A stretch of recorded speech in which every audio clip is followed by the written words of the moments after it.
খাই মই আকৌ নতুন এটা ব্লগ বনাবলৈ ওলাইছোঁ। এতিয়া মই দোকানত আছোঁ।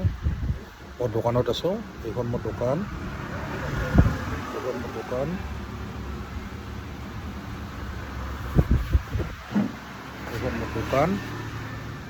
এই দোকানখন চাই লওক আপোনালোকে। ইয়াত ঠাণ্ডা চাণ্ডা আছে, ঠাণ্ডা পাব আপোনালোকে। ঠাণ্ডা পাব, পানী আছে, তাৰপিছত ইয়াত আপোনালোকে চচ টচ পাব, মুড়ি পাব, চব সকলোবিলাক আছে। বেলুন আছে, বাৰ্থডেৰ কাৰণে আছে আৰু এই চবৰে ফেভাৰেট শিখৰ আছে, শিখৰ বিমল আছে, এইফালে ৰজনী আছে, ৰজনী